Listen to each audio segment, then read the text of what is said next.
Temos hoje, mais uma vez, o nosso querido Vilmar Alves Pereira, e nós vamos, então, juntos, corações pequeninos, mas desejosos de alcançar o teu mestre, de onde sempre fazes verter por sobre nós as bênçãos do teu amor, da tua misericórdia, a tua inteligência, a tua serenidade.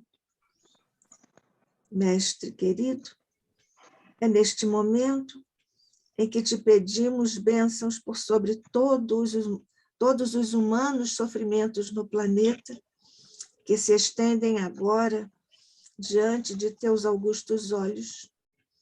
Nós te rogamos, Jesus, as bênçãos por sobre o nosso encontro de hoje, bênçãos por sobre os nossos queridos mentores, representados por Deolindo Amorim e Jorge Andréa, e todos os demais que nos têm acompanhado e que têm trazido o ICEB ao longo de meio século até aqui, rogando a renovação desses recursos para o futuro da instituição e, muito especialmente, Jesus.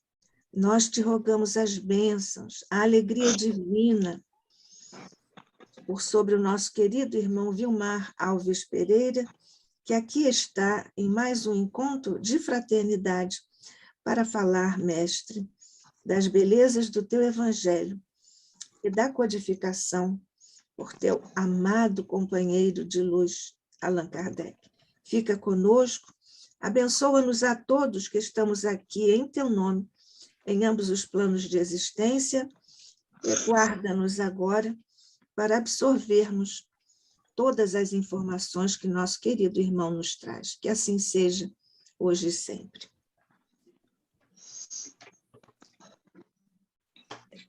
Bem, nós estamos hoje recebendo mais uma vez o nosso Vilmar Alves Pereira. O Vilmar é doutor em Filosofia da Educação pela Universidade Federal do Rio Grande do Sul, professor de Teorias da Educação e Hermenêutica e Educação Ambiental no Instituto de Educação e nos programas de pós-graduação em Pesquisa de Fundamentos da Educação Ambiental da Universidade Federal do Rio Grande, pró-reitor de Assuntos Estudantis da Faculdade da Universidade do Rio Grande.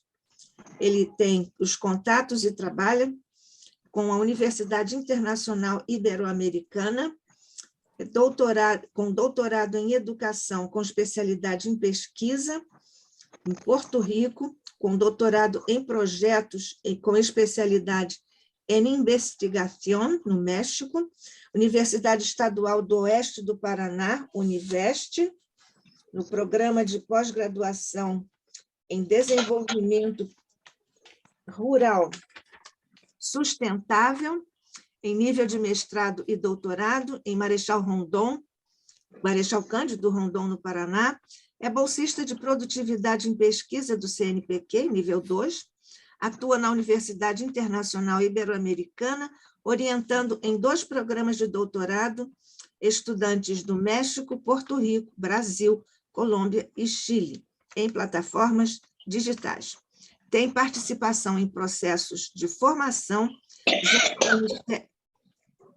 junto ao Ministério da Educação da Nicarágua, pelo Horizonte da Educação Ambiental Popular, pesquisando outra concepção de ciência mais inclusiva no campo ambiental, a que estão denominados ontoepistemologia ambiental, a nossa condição biopsicossócio-ambiespiritual. Vamos ouvir, seja bem-vindo outra vez aqui junto de nós, Vilmar. ICEB à sua disposição. Gratidão a Deus pela oportunidade, gratidão a esse espaço, por este encontro. Há muitos anos, lá no Velho Testamento, o salmista, em profunda conexão com a espiritualidade maior, como um dos intérpretes da voz da espiritualidade, buscou traduzir a compreensão e o alcance que Deus tem em nossas vidas. E assim o salmista se manifestou: Senhor, eu sei que tu me sondas. Sei também que me conheces. Se me assento ou me levanto, conheces os meus pensamentos. A palavra ainda não chegou em minha boca, e tu, ó Senhor, conheces por inteiro. Para onde fugir longe do vosso olhar? Para onde fugir longe da vossa destra? Se eu for até os confins do mundo, tu ali estás. Vede se ando pelas sendas do mal e conduze-me pela senda da justiça. Hoje nós vamos conversar sobre hermenêutica. Hoje nós vamos conversar sobre interpretação, compreensão, conhecimento, verdade.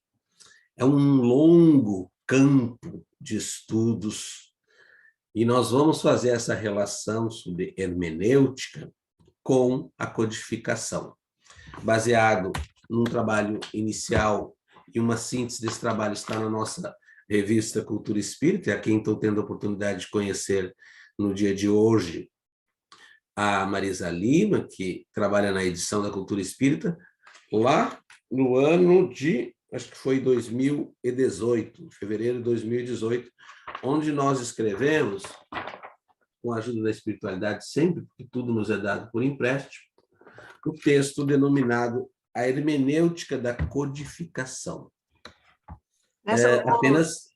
Para fazermos justiça, nós temos também a nossa Tereza Costa, que também é da equipe de revisão da revista.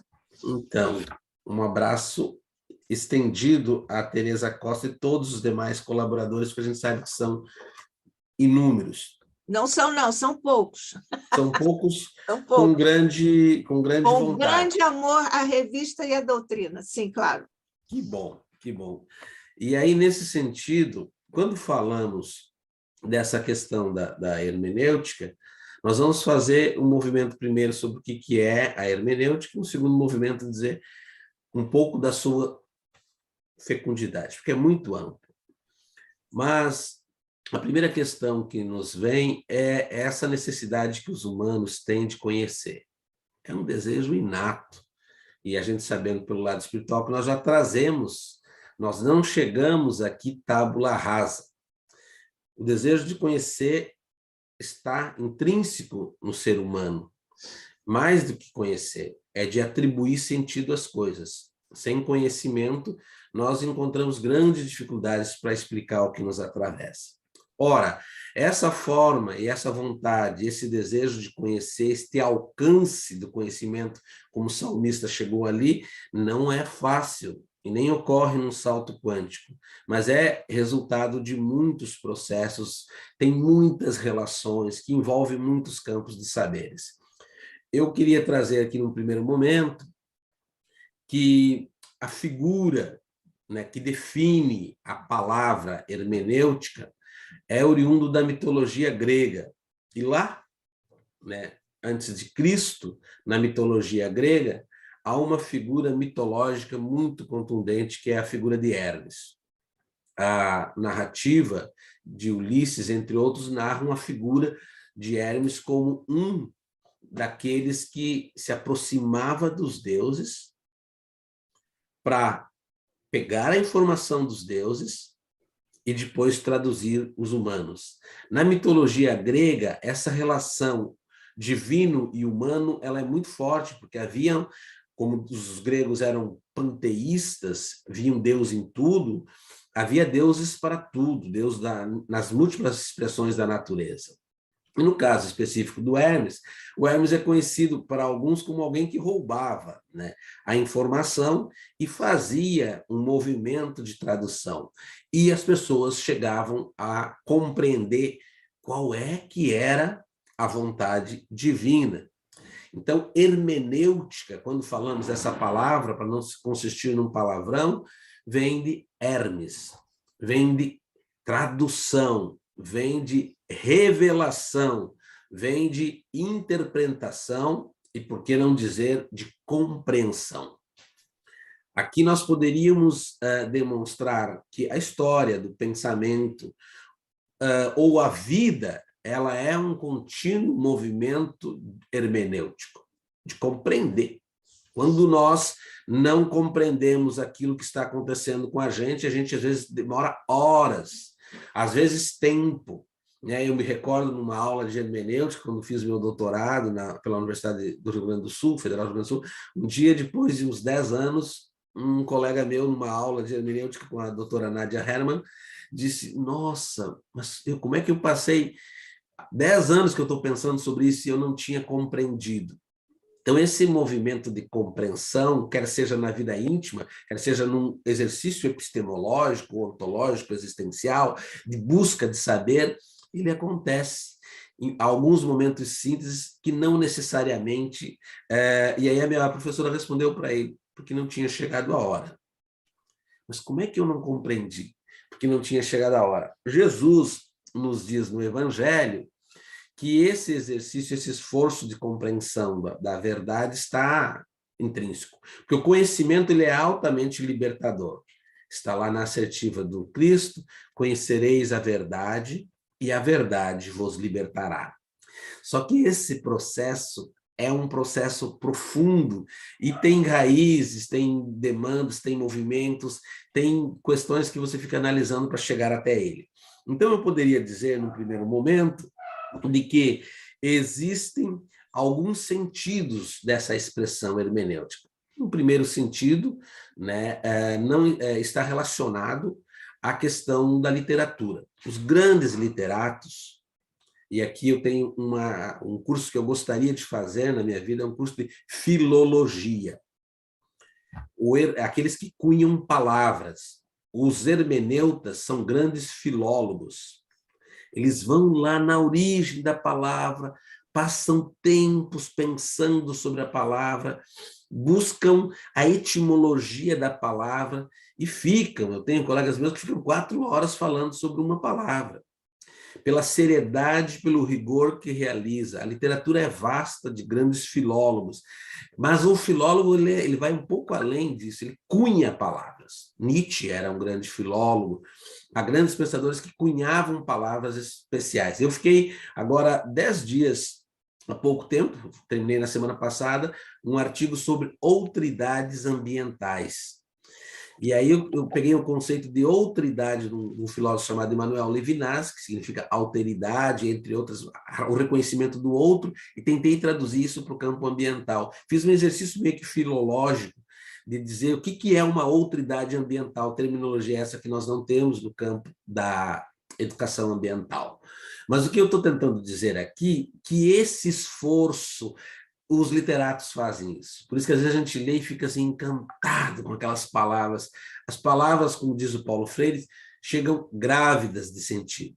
Já chegam, nossa, mas como é que essa pessoa pensou isso? Os poetas, né, de certa forma, são grandes hermeneutas que conseguem interpretar aquilo que toca mais no coração dos humanos. A arte faz movimentos hermenêuticos que depois tu diz, pois é, mas a vida está imitando a arte, porque a arte já, de certa forma, antecipa alguns horizontes compreensivos de realidades, né? Depois que, mas o Matrix passou e aí as pessoas ficaram lendo, pois é, mas tem a ver, e aí fazem múltiplas interpretações compreensivas desse movimento. Enfim, há uma hermenêutica que é literária, e se você vai estudar as grandes obras, elas são carregadas de sentido, e muitas vezes os próprios autores dizem para nós, os literatos, olha, não foi isso que eu quis dizer.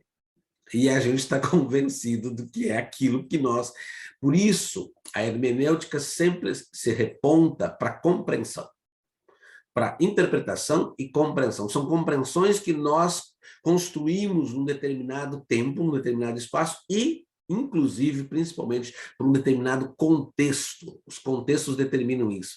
Então, se nós formos pegar aqui a literatura mundial, a gente teria que viver muitas encarnações para compreender os vastos conjuntos literatos de riquezas que você faz. E às vezes a gente faz aqui na América Latina algumas traduções de pensadores que eles não queriam dizer aquilo, né? Eu, esses dias, fiz uma analogia entre o metaverso e a cabana de Martin Heidegger, dizendo que são realidades ontológicas invertidas, opostas.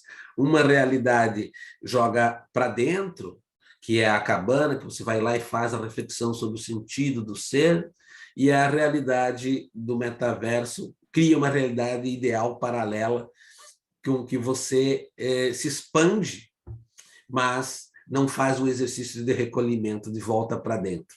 Mas isso foi uma pura hermenêutica, uma interpretação, assim como a gente faz de qualquer situação que chega na tua vida, que te conta nessa vida. Então, existe uma hermenêutica aí que surge e que tem um reconhecimento já histórico, que é a hermenêutica literária, e existe uma segunda dimensão da hermenêutica que nós conhecemos mais, que é a hermenêutica bíblica. E aí tive a oportunidade de ter grandes professores hermeneutas bíblicos.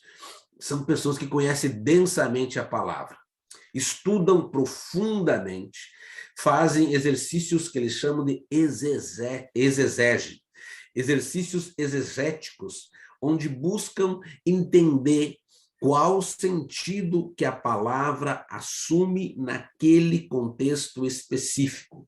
E aí você tem pessoas que falam aí, fazem uma exposição de 1 hora, 2 horas, ou até mais, só sobre uma palavra, um tema gerador, e conhecem isso profundamente, pegam o evangelho e fazem isso com dados históricos, usou aquela maçã, com eu só dados raspei. conceituais que vão, de certa forma, trazendo esse sentido. Então, eu gosto muito de olhar para a Bíblia com esse olhar hermenêutico. Nós temos no movimento espírita um hermeneuta bíblico aí, que é o Haroldo Dutra Dias, que ele vai lá, ele pega, olha, essa palavra na sua Gênese, no hebraico ela tem esse sentido. Aí outro diz, não, mas olha, quando Jesus falou lá, não era sermão da montanha, porque o contexto não era uma montanha, era um pequeno monte, mas não era uma montanha como se dá. E aí vai fazendo um esforço. Mas o que houve que nós entendemos por sermão da montanha? Porque na tradução do hebraico para o grego, e aí chega no latim, até que chegássemos a nós, ela assumiu a expressão assumiu uma roupagem diferente. Então, aí você vê o quanto é importante conhecer na Gênese. Assim como a gente trabalha, às vezes, algumas expressões idiomáticas, né, aqui da nossa cultura brasileira, aí, quando eu estive na África, aí você vê no cotidiano lá o sentido que assume aquilo, porque vem de lá. Então, às vezes confirma o que nós pensamos, às vezes amplia o que nós pensamos. Então, a hermenêutica tem essas duas derivações no primeiro momento. Uma hermenêutica literária, uma hermenêutica bíblica, e há um terceiro momento, que é uma hermenêutica que a gente vem trabalhando mais, que é a hermenêutica filosófica, que surge a partir do século XIX para o século XX. Começa ali no final do século XIX para o século XX, e tem grandes expoentes do pensamento, da filosofia que trabalham. Eu só vou mencionar, porque só sobre um desses autores a gente passa semestres estudando. Vou mencionar aqui, para quem gostar de estudar hermenêutica filosófica e aplicar as obras, né? É esse aqui o nosso objetivo. 2 pensadores. Um deles é Hans-Georg Gadamer. Hans-Georg Gadamer escreveu uma obra chamada Verdade e Método, e nessa obra, Verdade e Método, ele coloca propositadamente a ideia da verdade, porque existem várias compreensões, né? Nos nossos debates, às vezes ficam acalorados e geramos até antagonismo, porque pensamos que nós possuímos e somos portadores de uma verdade. E, no caso, nem sempre se traduz dessa forma, com aquela certeza da verdade, como nós, às vezes, defendemos. Esse é um movimento primeiro. Há um segundo, o Gadamer trabalha com essa ideia da verdade, só que ele desloca o conceito de linguagem. E aí é muito interessante, porque aí a ideia de de linguagem, ela está em tudo. Não existe só a linguagem falada, existe a linguagem escrita, existe a linguagem do mundo. O mundo está em diálogo conosco. Depois eu volto nesse argumento para dizer o quanto isso tem sido importante, por exemplo, para nós pesquisarmos sobre questões ambientais. Na lógica ambiental, a natureza dialoga conosco, né? As outridades, os outros seres que não humanos também dialogam. E aí, pelo Espiritismo, é fácil de compreender isso. Mas, para raciocínios muito dogmáticos, fica difícil de compreender, porque o diálogo se dá sempre na ideia da palavra. Então, esses autores dizem que, por exemplo, o texto dialoga conosco. O texto dialoga conosco, e aqui eu estou falando com o pessoal da revista, e o texto ele pode só chegarmos no alcance de compreensão do texto quando a gente compreendermos o contexto em que aquela pessoa escreveu. Então, texto e contexto traduzem uma mensagem. Por isso que eu dizia anteriormente que às vezes, mas gostei muito do que você disse, porque você disse isso e isso. A pessoa diz, olha, não foi isso que eu quis dizer. Mas para você, para ele, assume um sentido naquele momento. Às vezes até o momento que nós realizamos aquela leitura, a condição existencial que nós nos encontramos, espiritual, ela traduziu para nós isso. E a gente chega, às vezes, sobre o mesmo texto, a sentidos diferentes. Por isso que nós defendemos que a história, a codificação espírita não deve ser lida de uma vez como um romance. Não, aquilo ali, os espíritos traduziram a Kardec, que é um grande hermeneuta que traduz a voz da espiritualidade na codificação, traduziram a mensagem muito densa. Mas para nós, às vezes, uma pergunta, ela significa muito. Eu estou com uma amiga minha que faz 2 anos que ela me vê, toda vez que ela me vê estudando a doutrina, né, estudo sistemático da doutrina, ela me pergunta, o que eu faço para vencer essa questão da atribuição que eu dou, é meu ponto fraco, essa atribuição que eu dou para os valores e para as coisas materiais.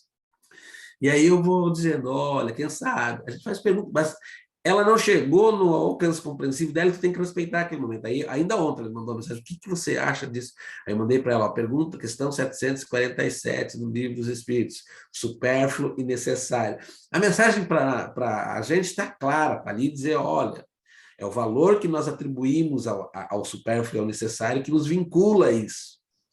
E ela mesmo trabalha uma ideia de autoculpa com aquilo. Mas você não pode, além de fazer esse movimento interpretativo, reflexivo, dizer que tu tens que acreditar nisso. Porque esse é um processo de compreensão no alcance que cada um e cada uma chega. A gente gostaria que todos pensassem como nós, mas depois a gente vai ver que nós mesmos cometemos inúmeras falhas de pensamento nesse esforço interpretativo e compreensivo. O que eu queria trazer, que a hermenêutica filosófica proporciona, é um movimento que todo o esforço nosso, ele é um movimento de compreensão. Então, por exemplo, nessa compreensão, a realidade já dialoga conosco. Nesse movimento, nós devemos, ao invés de ser portadores de verdade, nós devemos realizar densos esforços de escuta do que aquilo quer dizer para nós. E nós, espíritos, fazemos isso. E como? O que foi que aconteceu? Tive naquele encontro lá as sensações que sentimos. Mas o que o texto que nós estudamos traduz para nós de sentido? Na minha aula, que eu estou estudando nas quintas-feiras à tarde, né, no 4º ciclo, nós estamos estudando sobre Júpiter. Aquela parte da revista Espírita sobre Júpiter. E é uma maravilha, porque a gente fica vendo o quão distante nós estamos. Aí eles falam, a realidade, aqui a matéria é menos densa. Viveu-se 30 anos apenas na última encarnação, porque não era necessário. E a pergunta é, como que são os corpos físicos? Os corpos físicos são similares à expressão da Terra. Porém, o que vocês têm de maior biotipo aqui é o padrão, é daí para mais. Mas aqui é menos pesado. Aqui, e aí o espírito vai traduzindo toda aquela realidade, e tu fica fazendo um esforço hermenêutico, tentando dizer, e eu já vou fazendo, e aí falando que a matéria é mais leve, a natureza, as flores são mais bonitas, está lá na revista Espírita, as flores são mais lindas, e eu fiquei dizendo, o humano não pode querer, com essa nossa ideia de colonização, ir para lá, porque ele já vai com a ideia do antropoceno de dizer, temos que dominar, né? O homem está no centro, tem que dominar a natureza. Bem, eu estou trazendo isso aqui para dizer de que há uma hermenêutica filosófica do filósofo Gadamer que é altamente fecunda para a gente interpretar, compreender, buscar o sentido, escutar. Por exemplo, eu tenho utilizado muito nas minhas pesquisas. Antes nós fazíamos pesquisa para fazer diagnóstico, quer seja nas humanas, quer seja em outros campos, nas humanidades ou em outros campos. E a boa pesquisa ela era validada pela ciência mais positivista, mais tradicional, que tem grandes contribuições também. A boa pesquisa era validada por dados estatísticos para trazer segurança. No campo em que nós atuamos, né, de pesquisa, que é o campo das humanidades, o campo das ciências da educação ambiental, nós fazemos pesquisa para realizarmos escutas. Então, muda tudo. Você não vai lá com um questionário entrevistar as pessoas para que elas te deem aquilo que você quer ouvir. Se você faz uma pesquisa para fazer escuta, você tem que estar preparado para ouvir aquilo que você não pensava. Vou dar um exemplo. Um estudante nosso foi realizar um processo com pescadores artesanais. Aí ele chegou lá com a cadernetinha, aquela postura, né, fazendo doutorado. Os pescadores disseram, a gente não quer conversar contigo, porque eles já fizeram uma hermenêutica dele. O que eles fizeram? A leitura interpretativa deles. Lá vem mais um para escrever sobre nós, e não conosco. E aí ele ficou um período, depois ele descobriu onde eles se encontravam, depois que trabalhavam nas redes, eles iam para um barzinho, para um lugar, ele começou a conviver mais com ele. Depois que ele conviveu uns 2 meses, eles chamaram ele lá no galpão e disseram assim, você quer escutar o que nós temos para te dizer? E aí, então você grave aí. E aí, aquele dia, ele conseguiu assim, muito do que ele esperava, mas substancialmente muito mais do que ele não esperava. E aí que foi a questão. Ele realizou, às vezes a gente realiza pesquisa para confirmar o que nós já sabemos. No horizonte hermenêutico, nós realizamos pesquisas ou leituras para ampliarmos e escutarmos aquilo que nós não sabemos. E isso é muito mais abrangente, isso é muito rico, porque surgem questões que você não esperava. E aí ele disse para mim, professor, aquele dia, aqueles pescadores artesanais, com aquelas conversas que se começou a partir dali, porque gerou um vínculo de confiança, e eu estive disposto à escuta, menos categórica, por isso que eu não realizo mais aquelas pesquisas sim ou não, você concorda ou não concorda? São perguntas abertas ou em profundidades. Segundo a grande pensadora Minayo, aí da Fiocruz do Rio de Janeiro, ela vai dizer que a pergunta aberta ou em profundidade, ela permite mais escuta. E essa escuta que proporciona para nós a emergência de outros pensamentos. Bem, isso aqui é um campo vasto de investigação que a gente já traduz a hermenêutica não como uma teoria, mas como um modo de ser. E nesse sentido, fazendo aproximação aqui, tem um outro filósofo fantástico, aí daria também uma outra fala, que é o Martin Heidegger, que é ele faz a hermenêutica da existência, um pensador alemão que faz basicamente a hermenêutica da existência. Ele é o grande pintor do ser. Quem lê Leon Denis pode ler o Heidegger, porque vai ter ali, o Heidegger vai dizer, olha, houve grandes processos na tradição que criaram uma ideia de ser muito perfeito, muito metafísica, muito idealista. Nós precisamos buscar compreender a existência. Ele diz que a primeira tarefa do exercício filosófico, do exercício reflexivo, do exercício do pensamento, é nós compreendermos a nós mesmos, que, de certa forma, é uma hermenêutica de si. E aí ele analisa isso profundamente e diz que a humanidade chegou no vazio existencial do ser. E é necessário tirar esse ser de uma visão muito metafísica e compreender o ser aí, que daí surge a expressão chamada Dasein. Dasein é o ser aí. Esse exercício de compreender o ser aí, que é profundamente existencial, nós realizamos muito agora na pandemia. Quando a gente traz as grandes perguntas sobre o sentido nosso, por que existimos, quando a gente vê, eu escrevi um artigo chamado Existências Ameaçadas, né? Tentando pensar a questão da educação, bem no contexto ali, no primeiro mês, em abril, de março para abril, foi publicado em 1º de abril de 2020, o Existências Ameaçadas. Eu queria dizer, mas o que está acontecendo com a existência humana quando ela se está ameaçada no contexto pandêmico. Como é que a gente reage? Como é que a gente pensa, ressignifica? Por isso que são expressões que a hermenêutica nos proporciona, redefinição, redescrição, né? Que é a busca de qual é o sentido realmente que nós estamos tendo. Então, esse esforço hermenêutico, compreensivo, interpretativo, ele é muito interessante para compreendermos a existência. E o Heidegger, dele a expressão. Olha, não existe uma existência ou uma ontologia, né? Um estudo, uma forma de ser pronta. O ser humano nunca é. O ser humano sempre está sendo. Isso é fantástico do ponto de vista espírita, mas do ponto de vista de todas as ciências, porque dá a ideia de que se nós estamos sendo, nós nunca estamos prontos, e nós nunca estamos acabados. Daí essa compreensão da hermenêutica que é de grande abertura. Isso é interessante, o fato de nós estarmos sendo significa que o teu acerto ou o teu erro de hoje não é ponto final. Significa que estar sendo, nós não somos possuidores de nada. Ainda essa semana eu lia no Evangelho Missão do Homem Inteligente na Terra. Não vos assoberbeis pelo saber que vocês possuem, porque ele é estreito, ele é vos dado, como tem lá naquele lá, a verdadeira propriedade, o item do Evangelho, onde diz, tudo vos é dado por empréstimo. E tudo pode ser retirado. Então, tudo que nós temos neste horizonte hermenêutico compreensivo, tudo é nos dado. Então, você trabalha, por exemplo, a gente tem trabalhado com um conceito na hermenêutica de humildade ontológica. Ao invés da arrogância epistemológica, que eu sei, pensando que é nosso, a doutrina espírita nos aproxima da humildade ontológica. Quer dizer assim, tudo é teu, tudo vem do Pai, tudo nos é dado por empréstimo. Aqui é um processo, é um movimento, a nossa existência aqui é breve.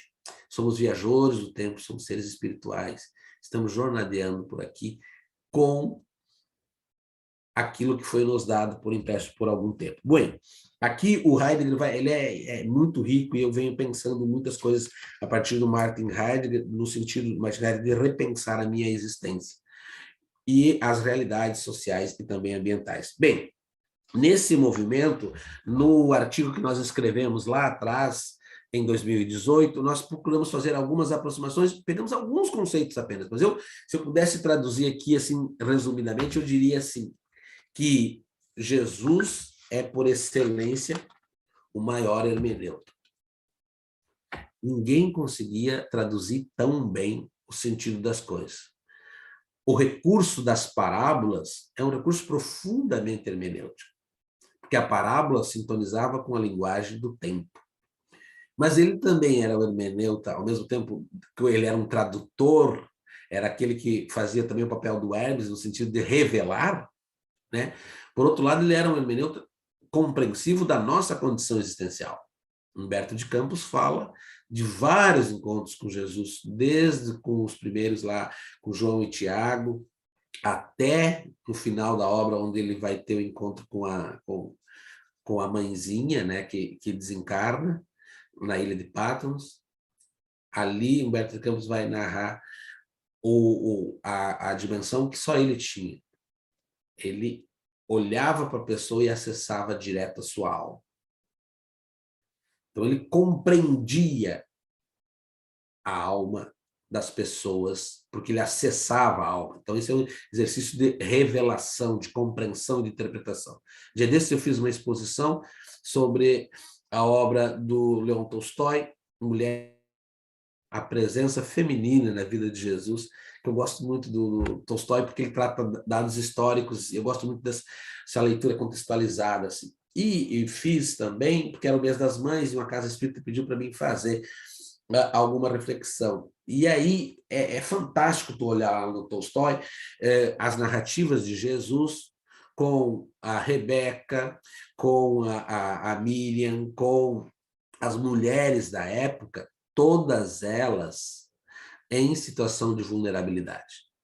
Somente um hermeneuta consegue, agora que estamos engatinhando nesse processo de ampliação compreensiva das discussões de gênero, porque até os marcos legais não tinham a evolução necessária para a nossa época, Jesus, lá, 2000 anos atrás, acessava direto a alma delas. E vai pedir água para a mulher, rompe as tradições da época. Mas ele era um hermeneuta por excelência, e só aqui já daria já estou pensando numa fala, Jesus o hermeneuta por excelência. Então, por isso que ele fala, conhecereis a verdade e a verdade vos libertará. Kardec, por sinal, é um renovador, é um intérprete. O hermeneuta é o intérprete daquilo que é desconhecido. O Kardec é um hermeneuta por excelência, porque é o intérprete da voz dos espíritos. E olha que a espiritualidade, né, criou toda uma preparação. O Rousseau vem lá no 18, o Rousseau vai falar do despertar da consciência, que se podia educar a consciência, vai falar de uma mudança de uma educação mais existencialista. O Pestalozzi vai preparar a educação do coração, do afeto, do amor, uma pedagogia do amor, e o Hipólito Leon Denis Rivel vem.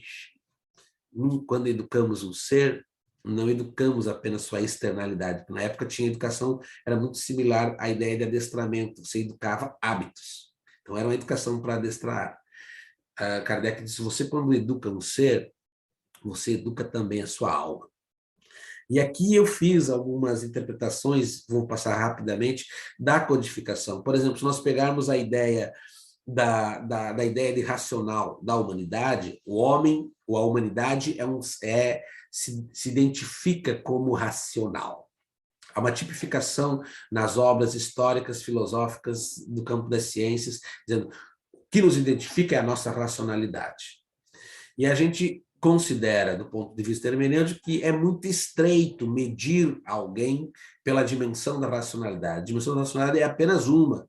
Mas os gregos, os pré-socráticos, aqueles que não tiveram acesso à ciência ocidental, eles viviam com as suas magias. A vida não era explicada pela ciência nem pela racionalidade, mas era explicado, como nas comunidades mais primitivas ou mais interioranas, pelas formas de ser, pelos modos de ser, pelos ritos, pelas crendices, pelas coisas. Então, às vezes, a racionalidade, diz Adorno e Horkheimer, dois pensadores, ela sufocou as potencialidades mágicas.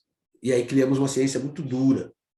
O que nós temos na codificação espírita? Já há muito, a Joana nos diz, a própria obra vai dizer, não, nós somos humanos, não apenas porque pensamos, mas porque nós sentimos. E aí surgem algumas expressões que a mim têm me motivado, né? Joana fala do ser biopsicossocial, né? Eu tenho trabalhado na educação ambiental que nós somos seres biopsicossócio-ambiespirituais. Já trabalhamos numa compreensão hermenêutica da obra espírita ou da condição existencial humana enquanto seres espirituais, nós trabalhamos a compreensão de uma humanidade integral. O Kardec vem e nos traz esse legado. Nós somos seres biopsicossócio-espirituais. Nós rasgamos esse conceito de que identifica o homem é um ser racional, porque já sabemos, está aí na teoria da física quântica, do Zohar Marshall, né, de que temos o coeficiente espiritual e ele é indicador de grande sentido na nossa vida. Mas não é só o espiritual, tem o emocional, tem o coeficiente intelectual, mas somos muito mais. Então, a gente começa a se ver na leitura espírita, fazendo uma interpretação hermenêutica da obra espírita, da codificação, que já superamos o conceito de humanos porque somos racionais, mas humanos porque somos integrais. E aí a gente compreende que somos seres de multideterminações. Segundo, aquela ideia difícil de trabalhar, que sofremos as nossas leituras no campo das ciências, que era a ideia da verdade dogmática, o Espiritismo já vem e traz a fé racional. A fé racional, ela amplia, quando diz, olha, a fé verdadeira é aquela que pode encarar-se frente a frente. Olha que rasgo que tem disso do ponto de vista compreensivo. Não existe nenhuma das doutrinas que a gente estudou e temos estudado que dá tanta liberdade para pensar e que, ao mesmo tempo, tem tanta coragem de enfrentar as suas limitações.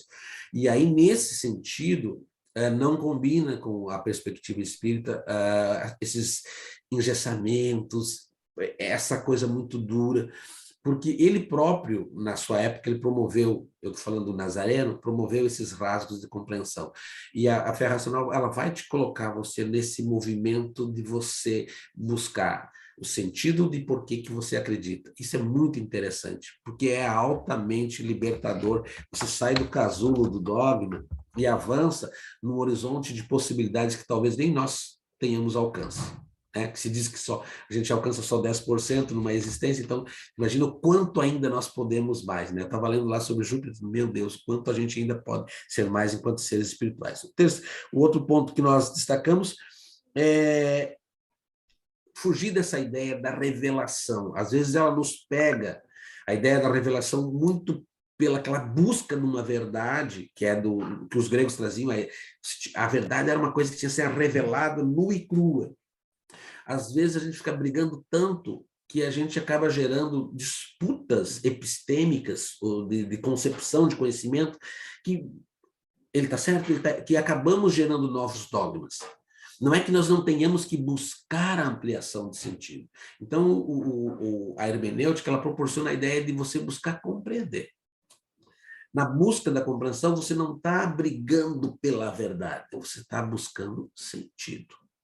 E aí a pessoa vem falar para ti, ou você vai falar, mas qual é o sentido que isso assume para ti?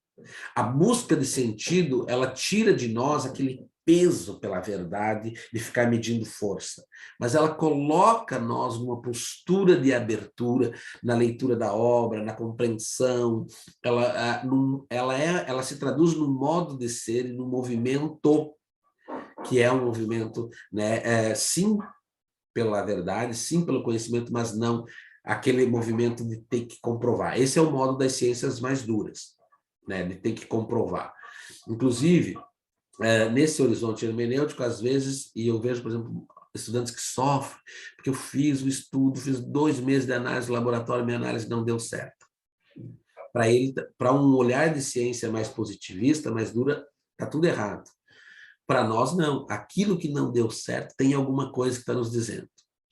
Mas a pessoa não concordou comigo quando eu fui conversar com ela, fazer uma escuta. Então, o que ela quis te dizer quando ela não concordou contigo, né? Eu ontem estava fazendo uma análise, uma pesquisa em São Paulo, de professores que estão recebendo a temática da educação para o desenvolvimento sustentável. Teve uma que disse, eu não consigo opinar sobre isso. Aquilo, para mim, não é simplesmente uma negativa. Esse eu não consigo opinar sobre isso é toda uma interpretação que eu tenho que fazer de a forma como isso chegou ou não chegou até ali. O que está me dizendo isso? Então, na codificação, na leitura que a gente faz, a gente fugindo dessa ideia da revelação, a gente busca mais a compreensão. O outro ponto é que a gente também acaba com aquelas visões muito engessadas, né? No ano passado, em plena pandemia, a gente leu No Rumo do Mundo da Regeneração, pela Casa Espírita Casa da Redenção, de Caxias do Sul, onde estaremos convidando a doutora Nádia para fazer uma fala para nós no seminário no próximo mês, né? E a gente já torce que ela aceite, e está sendo feito gravado aqui, então o compromisso espiritual é maior ainda, né? Olha a pressão. E nós lemos, então, No Rumo do Mundo da Regeneração, semanalmente, nas segundas-feiras, que é o dia que a gente trabalha leituras espíritas, e eu li com um outro grupo de pessoas lá do Paraná, né, com uma grande amiga minha, adventista, eu li o Apocalipse. E foi fantástico. Eu vim do seminário e tive a formação pretérita do Apocalipse como fim dos tempos. E aí a minha amiga é uma grande hermeneuta, estuda densamente a Bíblia. Todas as semanas a gente se reunia para ler a Bíblia. E como estamos fazendo agora com o Atos dos Apóstolos, todas as terças a gente se reúne, né? Diálogo interreligioso. E aí eu descobri que o Apocalipse é muita esperança. A tradução do Apocalipse mais profunda de João é esperança, se pudéssemos sumarizar. E aí você rompe com aquela visão dos fins. E aí eu digo que o Espiritismo é maravilhoso nisso. O Espiritismo, a codificação permite que nós façamos uma interpretação compreensiva de abandono da necessidade daquela visão apocalíptica e traz para nós a transição planetária. Olha o rasgo ontoepistemológico, o rasgo existencial, ontológico, que proporciona a doutrina espírita. Você sai para fora de si quando começa a ler sobre a transição. Aí você, por exemplo, Orion, né, vindo através da obra de Sueli, Orion vem e diz, olha, nós estamos utilizando espíritos de outras esferas para acelerar, porque aqui ainda é muito pesado. Mas não se descuideis, porque estamos trabalhando no rumo da era do amor. E aí rompe também aquela ideia de que muitos espíritos, se você faz o exercício hermenêutico, de que 2019 acabaria tudo em mar sereno e calmo, e entraríamos, pegavam lá até a questão, anotavam, data limite, 2019, estaremos entrando com ar-condicionado e mar calmo, maré baixa, estaremos entrando na transição. Foi justamente no final de 2019 que veio toda a aprovação para o planeta. E aí vai dizer Filomeno, daqui onde estávamos, da espiritualidade, olhávamos para o planetinha e ele estava envolto numa cortina de fumaças. A cortina de fumaça que envolvia o planetinha era resultado da psicosfera, dos pensamentos que a humanidade emanava, exalava com o nosso hálito, né, traduzindo isso na psicosfera. O que estou tentando dizer com isso? A leitura espírita consegue fazer, não vai ser assim, não vai dar salto quânticos, não vem essa visão milagreira, não vem essa revelação como coisa, mas tudo vem dentro de processos de compreensão existencial, social, cultural, envolvendo amplas esferas. Então, essa é uma questão que eu queria trazer. Então, a ruptura com essa visão. O que nós temos visto também é uma ciência que se humaniza mais. Por isso que a gente está dizendo assim, fugimos daquela ciência mais epistemológica, mais científica, que só quer comprovar, para uma ciência mais ontológica. Então, a pergunta é, esse dado que você me apresenta, essa leitura que você fez da obra, qual é o sentido que você tem? Então, você busca, sim, fazer o esforço do sentido, da terminologia, da importância disso, você vai lá e faz a exegese, mas qual é o sentido que isso tem? E aí nós precisamos, né? O Kardec mesmo vai dizer que, por ser uma ciência, ela não estaria circunscrita ao século XIX, mas ela iria se revitalizando. E eu não estou falando aqui de modismos, eu estou falando de compreensões que a doutrina vai trazendo nos contextos que nós atravessamos, que a gente vê, isso já estava lá na Gênese. Eu não estou falando de salto. Mas já estava lá na Gênese, a questão da transição, ela não surge agora, ela já estava lá. E aí a gente vai fazendo, a questão do ser já está lá em Leon Denis, né? Já está em Sócrates, está em Platão, mas a gente vai fazendo esse movimento, buscando o sentido que isso vai assumindo. E aí, nesse movimento mais para mim fazer os encaminhamentos aqui, eu trago a referência no artigo do Paulo, né, que ele vai dizer, agora vejo em partes, mas então veremos face a face. E aí eu fico pensando, né, se dizem que cada espírito desenvolve numa encarnação 10% das potencialidades, o que seria o face a face? O que ainda nós temos para descortinar? Uma vez que a própria doutrina já promove um rasgo na condição existencial. O espiritismo sai fora do tempo, muda a questão de noção de tempo e espaço, que são os grandes temas da filosofia moderna, do pensamento científico moderno. Tempo e espaço são as categorias que mediam tudo. O espiritismo muda tudo isso. Não, para aí. Você é um ser espiritual, eu sou um ser espiritual, tenho dimensão, tenho uma família pretérita, tenho uma existência aqui e tenho, né, um futuro todo a ser descortinado. Traz uma esperança substancial para além das condições do nosso estar aqui, traz uma consolação imensurável, porque é uma doutrina de consolo, e a gente viu agora no período da pandemia, na realidade extrema, quanto ela traz essas possibilidades.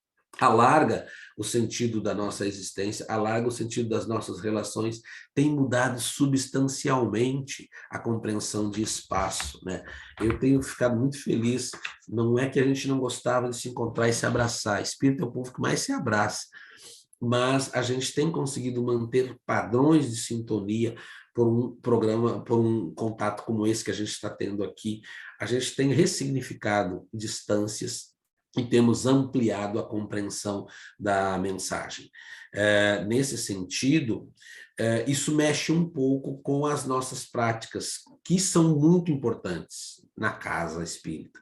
Né? Isso mexe um pouco com a necessidade que a gente tinha, assim, e ainda vamos ter, da fila do passe. A gente brinca que às vezes a gente substitui a hóstia pela fila do passe, né? Mas que é muito bom. Um bom passe, nossa, a gente sabe os recursos e as potencialidades que tem ali.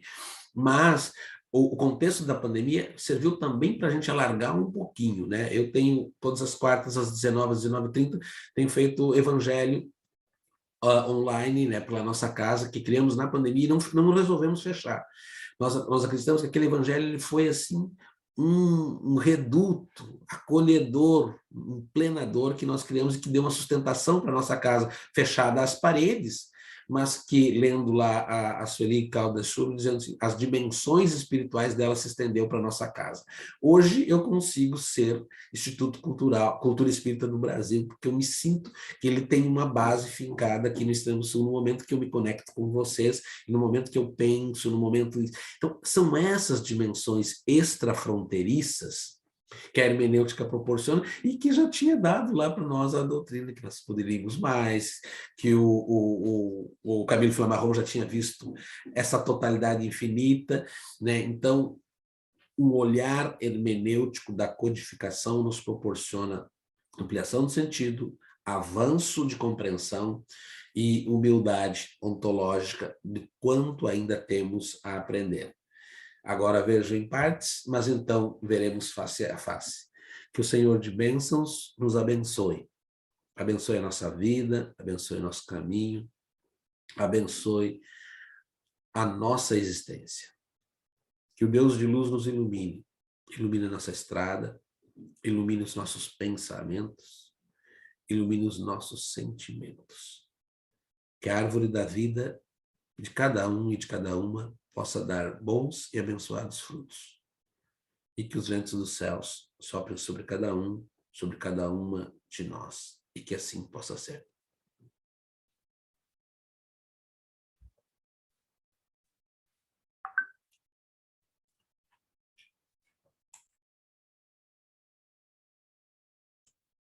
Graças a Deus. Muito obrigada, obrigada, obrigada outra vez, Vilmar. Obrigada por essa presença tão lúcida, tão profunda, tão larga, para todos nós, sobretudo trazendo essas luzes hermenêuticas sobre o estudo das nossas obras espíritas, de um modo geral, e particularmente sobre a codificação. Não estou vendo aqui nenhuma pergunta no chat, mas eu tenho uma observação. O grande, para mim, é imenso pintor Monet, aquele daqueles traços fluidos do Jardim de Giverny, lá perto de Paris, ele escreveu uma carta a um dos seus amigos e ele disse assim, porque ele ficava no jardim, o jardim dele é lindíssimo, quando vocês forem a Paris, vocês não podem deixar de ir lá. E ele disse assim, escrevendo a um amigo, vivo observando a natureza, mas tantas vezes tenho a profunda impressão de que é ela que me observa. Essa dialogicidade com a natureza por parte de um pintor, porque era da natureza do trabalho dele, que pintava as flores, as plantas, esse rasgo da natureza, já vem antecipando todas essas observações e cogitações, reflexões hermenêuticas e, diria, até cosmocenas. Você quer observar sobre isso, não? Eu quero dizer que eu tenho prestado muita atenção nesses grandes místicos e grandes homens e mulheres da humanidade, o quanto eles possuíam uma compreensão mais alargada e uma sintonia mais alargada. Isso vai desde esses clássicos aos povos da cultura do bem viver, ou aquilo que Darcy Ribeiro vivia aqui. Eles eram inteiros.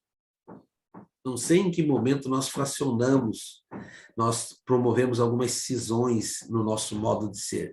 Quando eu digo eles eram inteiros, aí você fica pensando no nome imensurável, né? Porque a tradução, eles tinham talvez o sentido mais aguçado de uma realidade inteira, mais cósmica. Isso é muito interessante. Talvez a gente está precisando muito disso, porque esses dias eu assisti uma palestra sobre La Madre Tierra. Foi emocionante. É um pensador do Peru, esteve num evento, e ele narrando assim, por que é madre? Porque é mãe. A Terra já tem o feminino na mãe. E aí ele vai colocando uma terra que nos cuida, que nos acolhe, E aí a gente se sente cuidado por ela. Eu tenho a oportunidade, moro aqui a 4 quadras do bar, de ir uma vez por semana, pelo menos eu vou tomar chimarrão com a minha esposa na beira do mar, ainda que aqui é mais frio nesse período, e a gente ficou dentro do carro, sai, puxa uma cadeirinha, quando sai o solzinho a gente vai ali. Cada vez que eu olho para o oceano está dialogando.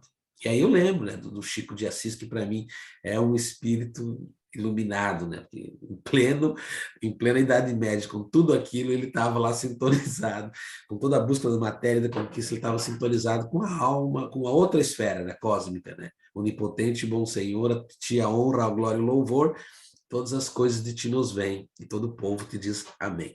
E aí ele dialogava. Então, esses diálogos mais amplos dizem para nós, hermeneuticamente, que a gente pode mais ampliar o nosso campo de sentido. Esses diálogos desses grandes pensadores, esses grandes humanistas, eles demonstram modos de ser não sentido. Vou dar um exemplo. Quilombola disse para mim: eu acho vocês muito estranhos na relação como vocês vivem o tempo. Ele vive ali no rincão dos quilombos. Aí eu falei, por quê? Ele disse, não vem dizer que a gente tem preguiça ou o que a gente quer, não quer fazer nada. Mas nós, lá no quilombo, aproveitamos o tempo de uma forma diferente. Eu me recordei da minha infância no campo, meu pai não usava relógio, uma relação com o tempo, assim, olhada pelo sol, quando nós trabalhávamos na roça. Eu sou roceiro até hoje, porque a roça nunca saiu de mim. A gente sai da roça, mas a roça não sai da gente. Essa condição ontológica existencial promove que as pessoas vejam esse olhar mais amplo. E eu acho que a gente perdeu pelo olhar mais assim pragmático dessa cultura de ande, pare, consuma, né? Correndo, correndo, correndo. Esse movimento todo talvez nos dessensibilizou. O espiritismo nos traz de volta, né? Nos chama de volta para a nossa vocação ontológica. Você não é apenas essa existência. Você é um ser histórico, espiritual. Aqui é apenas uma passagem. O Espiritismo nos coloca nessas compreensões, possibilidades de diálogos. E aí que eu fico pensando também o papel que tem o médium nesse movimento. Porque é uma realidade e outra que dialoga conosco. Mas voltando específico para a arte, eu me encanto com a arte, porque ela sempre nos diz alguma coisa. E para o hermeneuta, o que é importante, quando você vai lá no museu, não é se ele disse isso, é o que a obra está dizendo para você. Por isso nós saímos de uma exposição, ou né, de um filme, ou de uma coisa, com compreensões diferentes, ou com sentidos diferentes, que nos tocam de maneira diferente.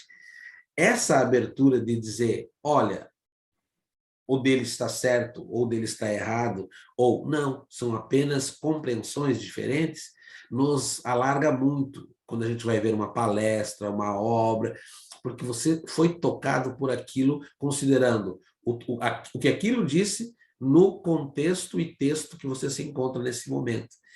É isso que nos faz lembrar, assim, e nos coloca numa dinâmica que é muito interessante. Palavras da hermenêutica é escuta, abertura, diálogo. Escuta, abertura, diálogo, interpretação e compreensão. 5 palavras. Escuta, abertura, postura de escuta, abertura, diálogo, interpretação e compreensão. Dizendo que a compreensão ela chega quando a gente, mas agora eu compreendi. Então é um movimento sintético fantástico na vida da gente.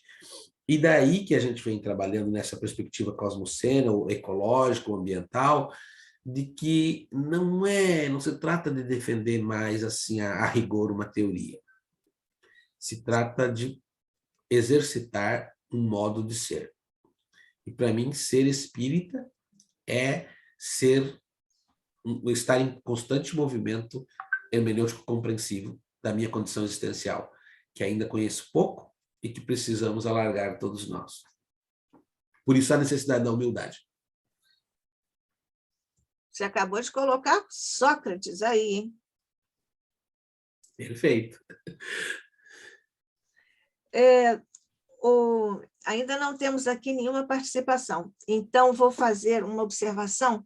Quando você citou os povos ou a consciência primitiva, eu lembrei do Gusdorf, um filósofo francês agora nosso contemporâneo, em que ele fala do pensamento mítico, que é aquele lá praticamente anterior aos pré-socráticos e que vem até uma, digamos assim, uma ruptura, um alargamento com a questão da razão trazida, sobretudo, por Sócrates.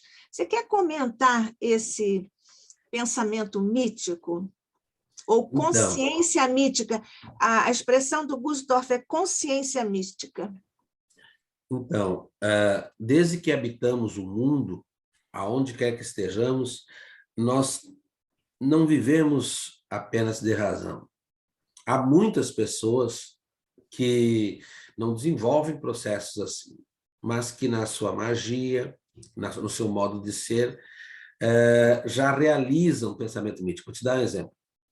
Num trabalho que a gente fez com pescadores artesanais, o pescador diz que tal tipo de peixe tinha os olhos parecidos com os olhos de Jesus, e eles tinham uma relação toda mística com aquela situação. E aí eu fiquei olhando, olha que interessante. Ali ele exercita também uma dimensão de crendice dele. Há milhares de humanos em condições, né, muito diferenciadas que têm essas relações e elas são o que nós chamamos de saberes pano de fundo, que são aqueles saberes que eles sustentam. No contexto do pensamento ocidental tradicional, os povos que habitavam, né, no caso da Grécia e do Oriente ali, e do Ocidente, eles tinham essa conexão mágica. Havia Deus para a água, para as enchentes, o vento, quando aumentava, tinha um Deus que estava furioso, o mar bravo. Então, a gente vai lendo a Odisseia de Ulisses, de Homero, e Ulisses vai narrando, era bonito de ver do quanto esse pensamento mágico habitava as pessoas, e ele dava, de certa forma, alternativa para eles sobreviver. Então, por isso que eu não estou dizendo que não houve um salto positivo com o avanço para a razão, mas, às vezes, a razão, a racionalidade, sufocou alguns desses outros movimentos.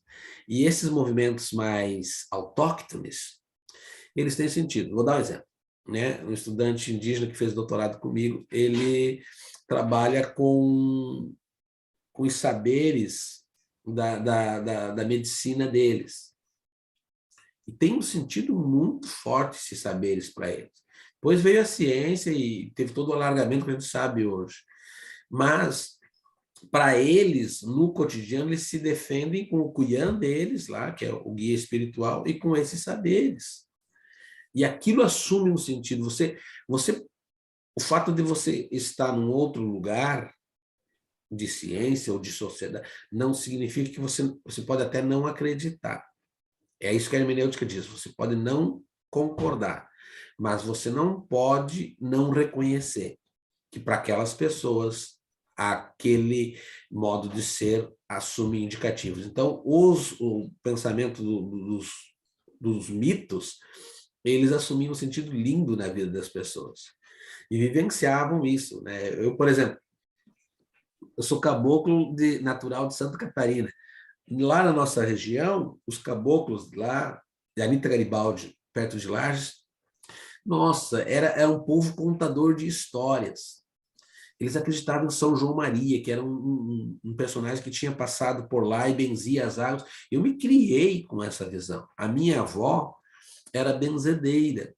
As pessoas chegavam na casa da avó, a avó tinha uma arruda, me recordo dos senhores chegar lá e dizer, a senhora pode benzer o meu gado? Dali a pouco, uns meses, voltava alguém lá com um pedaço de carne para a avó, que tinha, a avó benzia, e o gado para ela, do senhor lá se curou, e ele vinha trazer um agradecimento com um pedacinho de carne quando carneava. O que eu estou tentando dizer? Aquele modo de ser, na sua dimensão mais autóctone, orientava a vida das pessoas. E, de certa forma, criava uma orientação de conduta. E isso assume sentido para aquelas pessoas. Você pode concordar ou não, mas... Então, eu tenho muito respeito, quanto mais eu emerjo nesse pensamento ambiental, um respeito muito grande por esse olhar ali. Então, vou dar um exemplo. Cheguei um dia numa região de um trabalho com pescadores artesanais, tinha um senhor e um gurizinho em cima de um barco. Era no sábado à tarde, na ilha Torotama, a ilha aqui perto, e o senhor estava ensinando aquele gurizinho remar. Aí eu cheguei e perguntei assim, cheguei para puxar a conversa, eu queria escutar. Falei, filho de peixe, peixinho será? Que é um discurso que tem aqui, um ditado, um dito popular. Ele disse, não, não será. Ele disse, eu falei, por que não será? Não, porque não tem mais, não vai haver mais pescado no futuro. E por que não vai haver mais pescado? Ele disse, tu quer escutar? E aí ele me contou, o Nedir, o nome dele. Ele me deu uma aula, depois eu pedi para ele gravar, se eu poderia gravar, sobre o impacto da pesca industrial sobre a pesca artesanal na Laguna dos Patos. Então, nessa compreensão hermenêutica, a gente vai para essa escuta, e aí depois eu mostrei para estudantes de doutorado que não tinham essa compreensão. Tão vivencial, tão eivada de sentido, do que aquele senhor tinha lá, porque ele compreendia tudo o que aconteceu nos últimos 30 anos lá. E ele disse, que coisa interessante, eu vim aqui para ter uma aula na beira da lagoa num sábado à tarde de sol. Então, essas compreensões que nós... E aí a ideia é que não se trabalha muito na ideia de conhecimento, é de saberes. Os povos tradicionais, os povos, né, que eles têm saberes, e esses saberes orientam a vida. Então, os mitos eram saberes que orientavam a vida, né? Claro que eles tinham um problema, por exemplo, a vida, se dava uma enchente, era um Deus que estava furioso. Aí, ou era uma bênção de Deus que quando vinha enchente e resolvia. Aí, quando eles vão da Grécia para o Egito, os egípcios não trabalhavam com a ideia de que era a força de um Deus, mas que tinha um fenômeno no rio Nilo, que eles já tinham estudado, e que aquela enchente do Nilo proporcionava uma colheita farta, um bom plantio. Isso gerou uma crise existencial, como se a minha vida até então foi orientada porque era uma divindade. A mesma coisa, houve um grande avanço na política. Até então, as relações da política tinham um ordenamento divino, de Deus, de um Deus.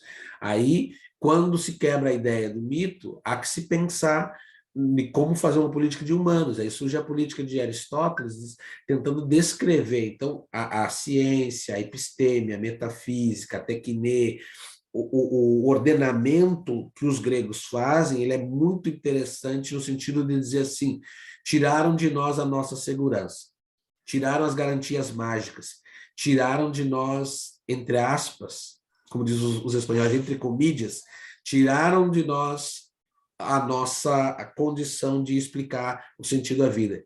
Então, nós vamos ter que repensar. E aí, todas as obras que a gente tem sobre a política, sobre metafísica, sobre a ciência, sobre o pensar, toda essa sistematização gigantesca que acontece dos pré-socráticos, que ainda os pré-socráticos ainda tinham um pé num e um pé no outro, porque eles tinham um pé, por um lado, na magia, né, como o próprio Pitágoras, acreditava que o número era uma coisa que causava equilíbrio em toda a natureza. Era mágico, e ao mesmo tempo ele já tinha uma dimensão de racionalidade no número para o ordenamento da natureza. Então, essas convivências, por isso que a gente nunca é ou isso ou aquilo. Nós somos isso e aquilo, né? Por isso que eu gosto da ideia do espiritismo que não trabalha com a ideia de conversão, né? Mas a ideia de transformação, porque essa coisa do salto quântico no pensamento, na realidade, na dimensão existencial, não existe. Existem processos de aprendizagem, de abertura, e isso nos coloca num outro horizonte. Mas, resumidamente, seria reconhecer que foi importante os pré-socráticos, as suas magias lá deles anteriormente.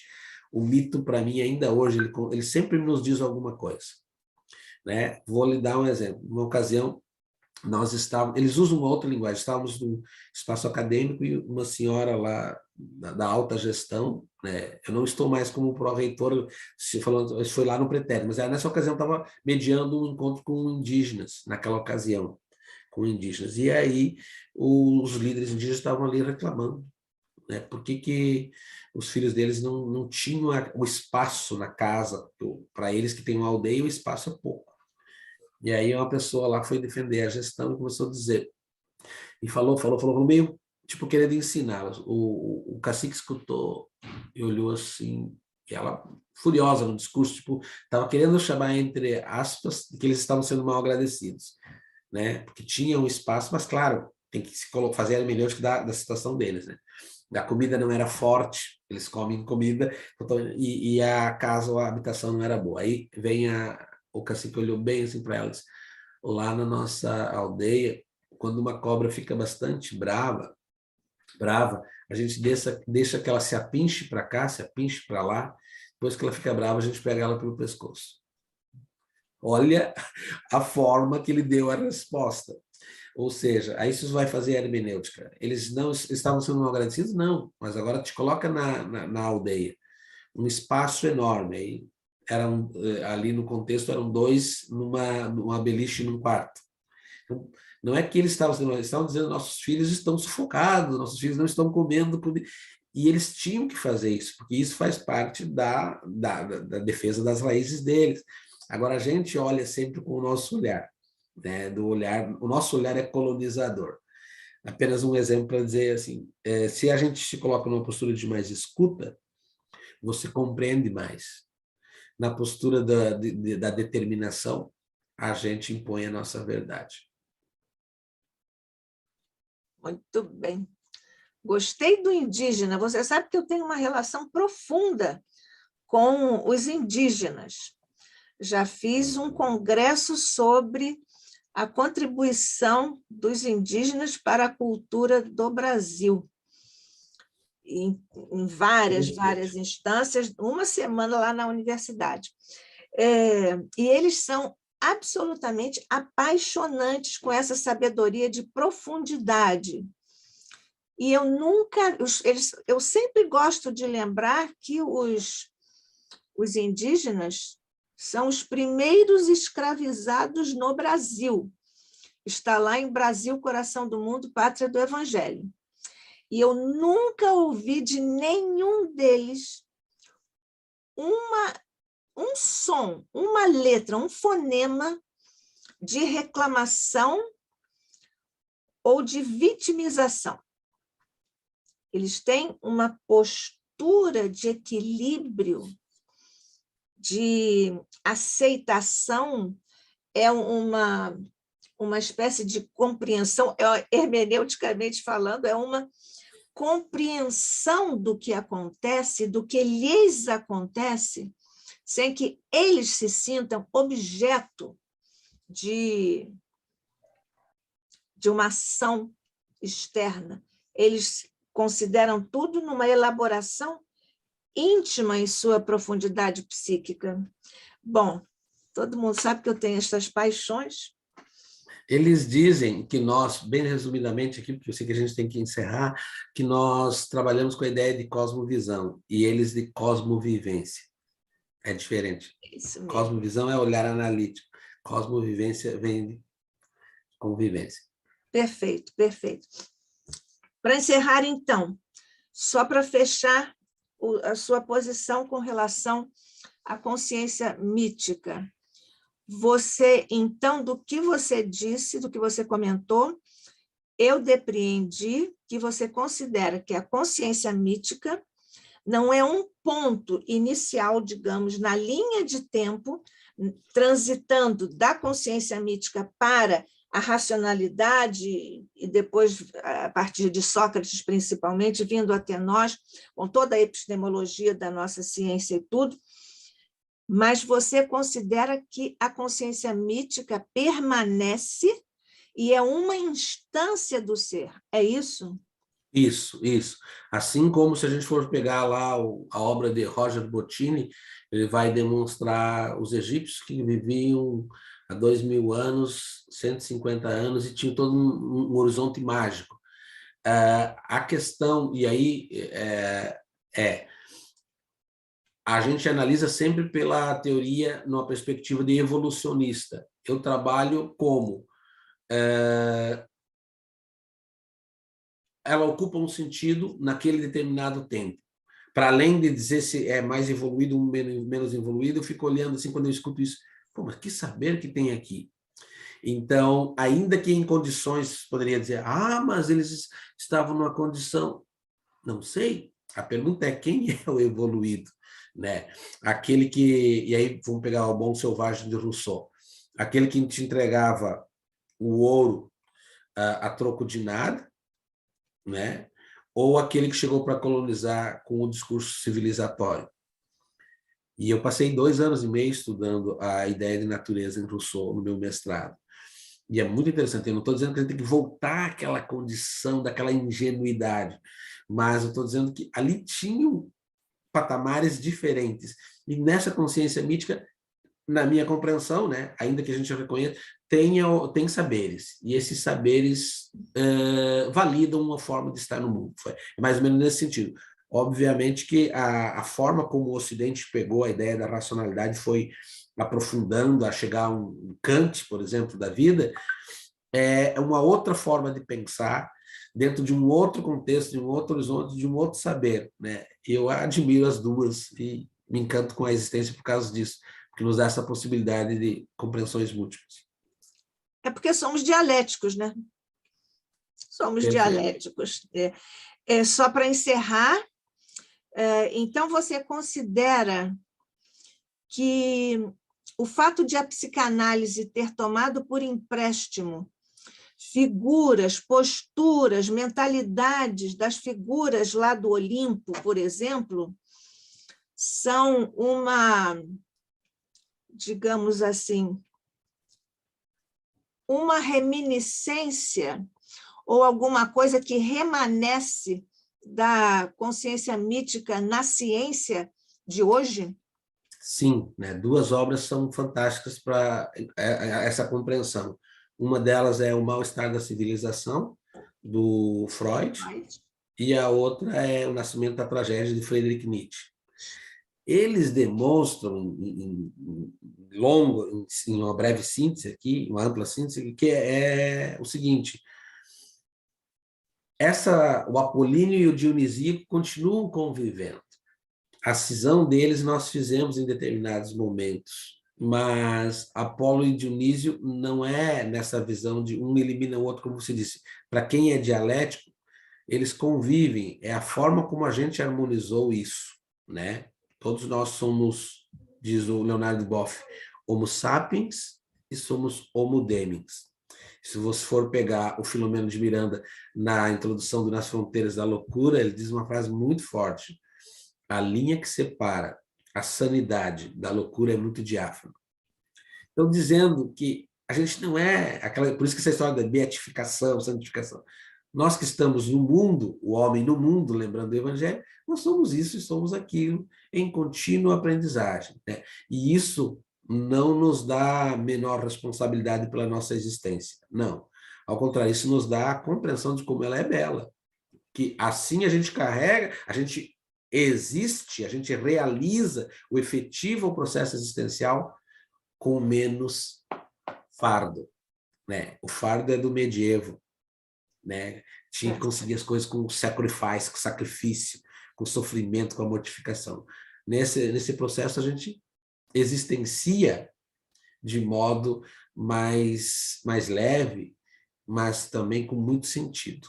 Talvez seja esse uma das coisas que vem me mobilizando muito, assim, modos de ser e de pensar, quer sejam os processos educativos, quer seja a existência, que vai nos potencializando muito, porque você olha para o alcance e diz, opa, aqui tem um sentido, e aí você fica menos sisudo, você fica menos portador de verdade, você vai lá para saborear a experiência, você vivencia, por isso que eu gosto das cosmovivências. Tu vai lá e interage, né? E você não precisa necessariamente ter a palavra, né? Porque às vezes convive, vou ter direito à palavra, com direito à fala, não. Às vezes tu vai para escutar e você está dialogando. A escuta, diz o Paulo Freire, é um grande processo de aprendizado. E aí ele diz, a escuta é também diálogo. E nós não aprendemos porque falamos, mas aprendemos porque escutamos. Então, esses movimentos outros, do ponto de vista da hermenêutica, fazem com que a gente reconheça mais as alteridades, né? Eu tenho analisado agora a pesquisa da Oxfam, que saiu há 2 semanas atrás, demonstrou que na pandemia, durante cada 30 horas, uma pessoa ficou bilionária no mundo. E já chegaremos a 2022 com 220 milhões de pessoas no mundo em situação de pobreza. O que isso nos diz? Esses movimentos nos dizem para pensar a questão da justiça social, da justiça ambiental, para pensar o que o Papa Francisco está falando lá em Tutti Fratelli, de fraternidade universal, e que o Espiritismo também fala, para pensar a perspectiva de solidariedade. Essas outridades, ou essas alteridades, estão dizendo para nós, né? Ontem eu vi mais de 200 mil pessoas, 184 mil pessoas, o dado mostrou ontem, estão em situação de rua. E esses dados são do CAD, dos municípios. Então, os municípios agora estão correndo atrás, porque escancarou algo muito forte, que com a pandemia só cresceu. Então, esses dados, essas autoridades nos dizem alguma coisa. Então, para pensarmos as nossas áreas de atuação e os nossos compromissos nesse ambiente inteiro, que desde já não se trata de escolher, nós já estamos desde já com os outros. O outro é definidor da minha condição existencial. Isso é alteridade. Bom, você agora citou o Sartre, né? Agora você já foi para o Sartre. Pois é. Mas, olha, há também informações, pelo menos aqui no Rio de Janeiro, com essa observação das consequências da pandemia, mas não exclusivamente da pandemia, porque havia já muitas pessoas em situação de rua no Brasil antes da pandemia, mas é claro que essa situação se agudizou muito. Então, hoje nós temos mãe, filhos e avó na rua, em situação de rua, são 3 gerações. Então, hermeneuticamente, raciocinando hermeneuticamente é ótimo, né?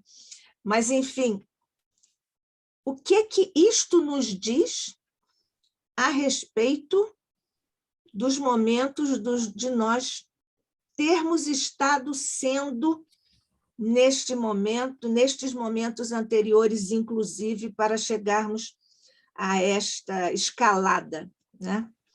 É só uma reflexão.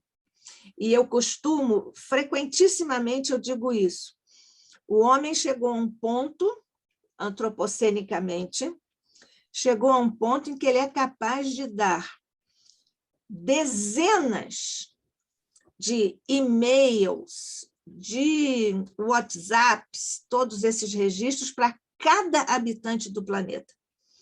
E não é capaz de dar um único prato de comida para cada habitante do planeta.